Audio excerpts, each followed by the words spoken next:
नमस्कार। नववर्ष की मंगल कामनाओं एवं खेत खलिहान से जुड़ी महत्वपूर्ण जानकारी लेकर आपके द्वार हम लाए हैं पूसा समाचार। पूसा समाचार के इस अंक में मैं डॉक्टर शालिनी गौड़ रुद्रा, वैज्ञानिक, खाद्य विज्ञान एवं फसलोत्तर प्रौद्योगिकी संभाग एवं मैं डॉक्टर विशाल सोमवंशी, प्रधान वैज्ञानिक, सूत्रकृमि विज्ञान संभाग, संस्थान की ओर से सभी दर्शकों का हार्दिक स्वागत करते हैं। आज हम दर्शकों को गेहूं में फसल प्रबंधन एवं आम में उन्नत किस्मों के साथ उसमें की जाने वाली महत्वपूर्ण समसामयिक क्रियाओं की जानकारी देंगे। पूसा समाचार के माध्यम से विभिन्न प्रदेशों से किसान भाई लगातार अपनी समस्याएं हमारे व्हाट्सएप नंबर 9560297502 पर भेज रहे हैं, जिसका समाधान हम पूसा व्हाट्सएप सलाह सेगमेंट में आपसे साझा करेंगे। और अंत में मौसम खबर। रबी के मौसम में गेहूं एक प्रमुख अनाजी फसल है। पूसा समाचार के 66वें अंक में हमने आपको गेहूं से संबंधित उन्नत किस्मों, उनके कीट व रोग प्रबंधन के बारे में विस्तृत जानकारी दी थी। गेहूं में अच्छी उपज लेने हेतु इस समय कौन कौन सी महत्वपूर्ण समसामयिक क्रियाएं करनी आवश्यक हैं, बता रहे हैं पूसा संस्थान के गेहूं विशेषज्ञ डॉक्टर राजबीर यादव। जनरली ये देखा गया है कि आपकी जो लॉन्ग ड्यूरेशन वैरायटी है उनमें अगर जल्दी बुआई के बाद भी ईयर हेड या बाली जल्दी निकल जाती है, लेकिन उनके साइड के टिलरों में वो कंपनसेट कर देती है, तो उससे ज़्यादा नुकसान नहीं होता। और ज़्यादातर जितनी भी लॉन्ग अवधि की किस्में हैं उनके अंदर जो नंबर ऑफ ग्रेन्स हैं या दानों की संख्या है वो ज़्यादा नहीं घटती बाली ज़्यादा आने से। दूसरा, बहुत सारे किसान भाइयों की एक समस्या है कि ज़्यादातर हर्बिसाइड की जब भी या खरपतवार रोधी दवाइयों का जब छिड़काव करते हैं तो कुछ हर्बिसाइड के अंदर उनके ज़्यादा टॉक्सिक इफेक्ट होने के बाद गेहूं के अंदर पीलापन आ जाता है, तो वो पीलापन से वरी करते हैं कि भाई कहीं हमारे यहाँ पीला रतुआ तो नहीं आ गया। वो पीला रतुआ और पीलापन में बहुत अंतर है। पीला रतुआ पाउडर के जैसा नजर आएगा और पीलापन सिंपली उसके अंदर आप ऊपर से रब करोगे तो कोई चीज उतरेगी नहीं, वो सिर्फ पत्ते पीले दिखाई देंगे। तो मैं उनसे सुझाव दूंगा कि भाई वो जब भी अपनी खरपतवार रोधी का एप्लीकेशन करें तो जो पूरे एकड़ की फॉर्मुलेशन बनाए उसमें 500 ग्राम के आसपास यूरिया मिक्स कर ले। और फिर भी अगर जो समस्या का समाधान ना हो तो आजकल बाजार के अंदर सीवीड यानी जो खरपतवार समुद्र में पैदा होती है उनका extract different company name, brand name से अवेलेबल है, जैसे बायोवीटा है, सागरिका है या अलग अलग नाम है। वो उस फॉर्मुलेशन को लेके और एक एकड़ में उनकी रिकमेंडेड डोज के हिसाब से छिड़काव कर दें। तीसरा, जो मैं एक इम्पोर्टेंट बात कहना चाह रहा हूँ कि रेजिस्टेंट फ्लेरिस माइनर यानी जो फ्लेरिस माइनर आपके हर्बिसाइड के स्प्रे से भी कंट्रोल नहीं हो रही, ज्यादातर ये हर्बिसाइड प्री एमरजेंस है। प्री एमरजेंस का मतलब ये कि वो रिकमेंडेशन उनकी ये है कि आपके जमवार से पहले उस खरपतवार का छिड़काव कर सकते हैं। कुछ उनमें से जो प्री एमरजेंस हर्बिसाइड है वो अर्ली ग्रोथ पे यानी 10 या 15 दिन की क्रॉप हुई है तब तक ही छिड़काव कर सकते हैं या 17-18 दिन तक ही।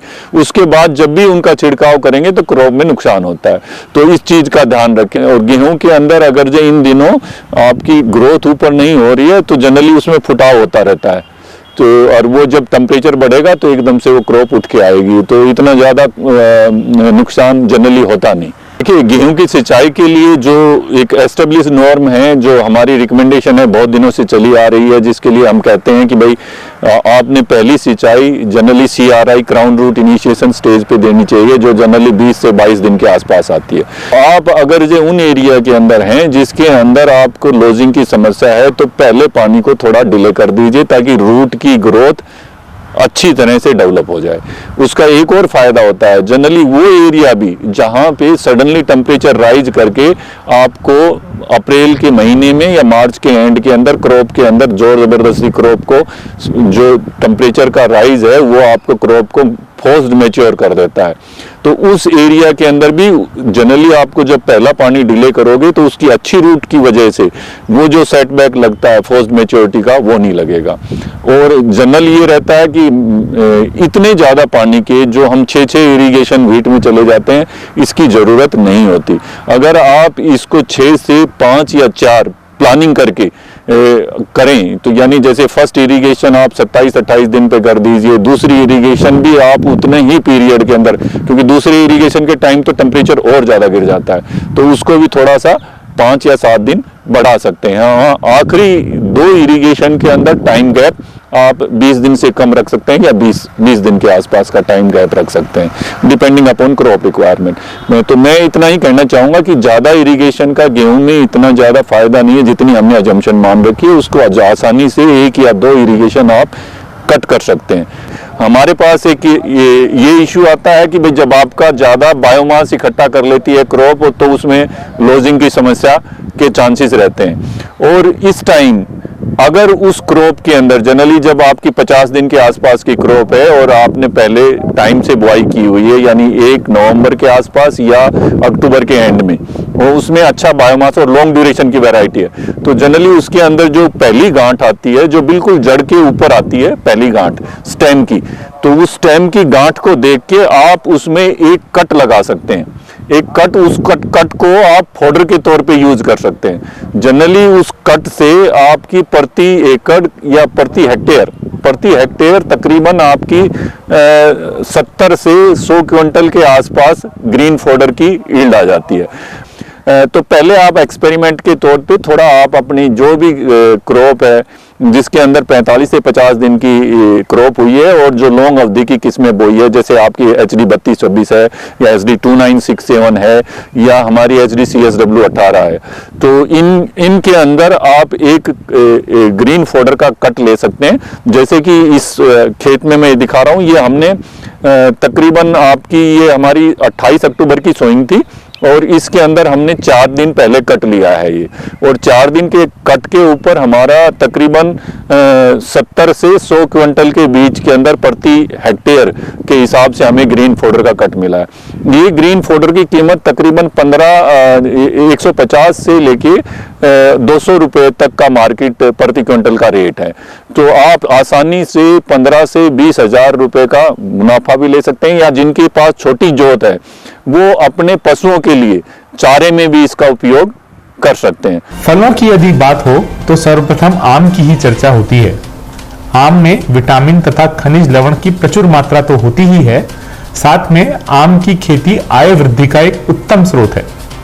किसान भाइयों को आम की उन्नत किस्मों के साथ साथ आम के बाग में की जाने वाली महत्वपूर्ण समसामयिक क्रियाओं के बारे में विस्तृत जानकारी दे रहे हैं पूसा संस्थान के विशेषज्ञ डॉक्टर मनीष श्रीवास्तव। जाड़े के मौसम में आम के बागों को उचित देखभाल की आवश्यकता होती है। खासकर नए लगे हुए बाग जहां पेड़ छोटे हैं, उनको पाले से बचाने का उपाय अवश्य करना चाहिए। इसके लिए पाले से बचाने के लिए छोटे पौधों की नियमित सिंचाई करनी आवश्यक होती है और साथ साथ उनको ढकने की भी व्यवस्था करनी चाहिए। हमारे किसान भाई देख रहे होंगे कि जिन्होंने नया बाग लगाया है, जहां पौधे छोटे हैं, 1-2 वर्ष के हैं, या नर्सरी में छोटे पौधे हैं, उनमें फूल आने की भी प्रक्रिया देखी जा रही है, मंजरियां निकल रही हैं। तो मैं यहाँ स्पष्ट करना चाहूंगा कि जो भी कलमी पौधों के बाग हमारे किसान भाई लगाए हैं, उनमें 3 से 4 वर्ष से पहले फलत नहीं लेनी चाहिए, और जो भी मंजरियां निकली हैं उनको तोड़ देना चाहिए, जिससे पौधों का वानस्पतिक विकास अच्छी प्रकार से हो जाए, और फिर 3 से 4 साल बाद उनसे फलत लेना शुरू करना चाहिए। साथ ही साथ हमारे किसान भाई देख रहे होंगे कि जो बड़े बाग हैं, जो फलत में हैं, उनमें भी मंजरियां निकलने की प्रक्रिया शुरू हो गई है। खासकर जाड़े के मौसम में दिसंबर जनवरी में कुछ मंजरियां निकल आती हैं। कि जो मंजरियां जाड़े के मौसम में निकलती हैं, उनका गुच्छा रोग से ग्रसित होने की संभावना होती है। साथ ही साथ यह भी देखा गया है कि उनमें ना के बराबर फल लगते हैं। इसका सबसे प्रमुख कारण है कि जो पर परागण के लिए कीट हैं, जैसे मक्खियां हैं या छोटी मधुमक्खियां हैं, जो आम में पर परागण करती हैं, उनकी कार्यशीलता इस ठंड के मौसम में काफी कम होती है। तो जहां तक संभव हो, दिसंबर जनवरी में निकली हुई मंजरियों को मसल कर तोड़ दें, उनको तोड़ें और कैंची से काटे नहीं, शाखा को काटे नहीं, जिससे यह संभावना बनी रहती है कि आने वाले फरवरी मार्च के महीने में उसी शाखा से पुनः मंजरियां निकल सकती हैं। अब बात आती है कीट प्रबंधन की। खास तौर पे मिलीबग है, अगर इस मौसम में हमारे किसान भाई भाग की एक गहरी जुताई कर देते हैं, तो जो कीट आम में नुकसान पहुंचाते हैं और उनकी वह अवस्थाएं जो जमीन में रहती हैं जैसे प्यूपा, वो नष्ट हो जाता है और कुछ तो जुताई में नष्ट हो जाता है और कुछ सतह पे आ जाता है, जो कि ठंड के कारण मर जाता है। भारतीय कृषि अनुसंधान संस्थान ने कई नई किस्मों का जो उन्नत है उनका विकास किया है। उदाहरण के तौर पर मल्लिका है जिसका फल काफी बड़ा होता है और इसको मध्यम सघन बागवानी में लगा सकते हैं। दूसरी किस्म है आम्रपाली, जो सघन बागवानी के लिए काफी उपयुक्त है और इससे अच्छी उपज भी मिलती है, और यह दोनों किस्में व्यावसायिक स्तर पर हमारे किसान भाइयों द्वारा अपनाई भी जा रही हैं। साथ ही साथ कुछ नई किस्में निकली हैं जो जिनके छिलके लाल रंग के होते हैं और बहुत ही आकर्षक फल होते हैं, मध्यम ओजस्वी हैं और इनमें नियमित फलन होता है, हर वर्ष फलन होता है। तो उन उदाहरण के तौर पे है पूसा अरुणिमा, और इसके साथ साथ पूसा सूर्य किस्म है जिसके फल आकार में बड़े होते हैं, लाल आभा लिए होते हैं। इसके अतिरिक्त कुछ और किस्में हैं जैसे पूसा प्रतिभा है, पूसा लालिमा और पूसा श्रेष्ठ है। ये बड़े ही आकर्षक फल हैं, मध्यम मिठास होती है इनमें, इनका ओज भी कम है, मध्यम ओजस्वी हैं, तो सघन बागवानी के लिए उपयुक्त हैं। अगर हम परंपरागत रूप से बाग को लगाते हैं तो उसमें 1 हेक्टेयर में 100 पौधे को हम लगा सकते हैं, लेकिन जो हमारे संस्थान की किस्में हैं इनको अगर लगाते हैं तो 1 हेक्टेयर में 278 पौधे लगाए जा सकते हैं, क्योंकि इनको 6 × 6 मीटर पे लगाने की संस्तुति की जाती है। पूसा समाचार में अब समय है पूसा व्हाट्सएप सलाह सेगमेंट का, जिसमें हम आपके खेती किसानी से जुड़े प्रश्नों के समाधान बताएंगे। हरियाणा से अनिल कुमार जी ने पपीते के पौधों के पीले पड़कर सूखने की समस्या बताई है। आपकी फसल में रिंग स्पॉट विषाणु का प्रकोप हुआ है। इसके समाधान हेतु 15 दिन के अंतराल पर 3 बार प्लेनोफिक्स की 60 से 70 ml मात्रा को 200 लीटर पानी में घोल बनाकर 1 एकड़ में छिड़काव करें। साथ ही हर हफ्ते हल्की सिंचाई भी करें। उत्तर प्रदेश से विजय प्रताप यादव जी ने बैगन के पत्ते पीले पड़कर गिरने की समस्या बताई है। इसके समाधान हेतु पौधे को सर्वप्रथम खेत में स्थापित होने दें तथा इसके 10 दिन के पश्चात डाइथेन M45 की 400 ग्राम मात्रा को 200 लीटर पानी में घोल बनाकर 1 एकड़ में छिड़काव करें। मध्य प्रदेश से पावन पटीदार जी ने लहसुन की पत्तियों के मुड़ने की समस्या बताई है।